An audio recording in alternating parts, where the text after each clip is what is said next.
Friends, good morning. Time అయితే ఇప్పుడు 9:30 అవుతుంది.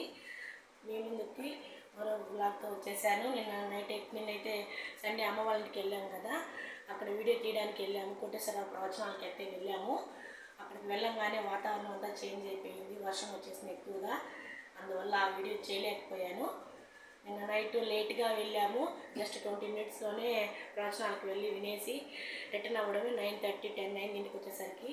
ఏ వీడియో తీయలేదు. అందులో మళ్ళీ ఛార్జింగ్ కూడా అయిపోయింది ఫోన్కి. ఇవాళ అయితే నా వంట మొత్తం కంప్లీట్ అయింది. వంట అయితే చూపిస్తాను, వచ్చేసేయండి. చూడండి, వైట్ రైస్ చేశాను. అలాగే అమ్మ వాళ్ళ ఇంటికి నుంచి నేను వచ్చేటప్పుడు మునగాకు తెచ్చుకున్నానండి. నాకు చాలా ఇష్టం మునగాకు అంటే. అది ఫ్రై చేశాను. అలాగే టమోటా పప్పు చేశాను. నేను రసం, అత్తమ్మ అయితే నేను ఈవినింగ్ గోంగూర పచ్చడి చేసిందండి. అది దాంతోపాటు ఇడ్లీ ఉన్నాయి. ఇంకా అత్తమ్మ టిఫిన్ చేయలేదు. అదే అండి ఈరోజు నా చిన్న మినీ బ్లాగ్. మీరైతే నా వీడియోస్ చూడండి, లైక్ చేయండి, షేర్ చేయండి, సబ్స్క్రైబ్ చేసుకోండి. సబ్స్క్రైబ్ చేసుకోవడం వల్ల ఇలాంటివి ఎన్నో వీడియోస్ మీకైతే వస్తాయి నావి. ప్లీజ్ ఒక్క సబ్స్క్రైబ్ చేసి ఒక లైక్ చేయండి. Bye bye.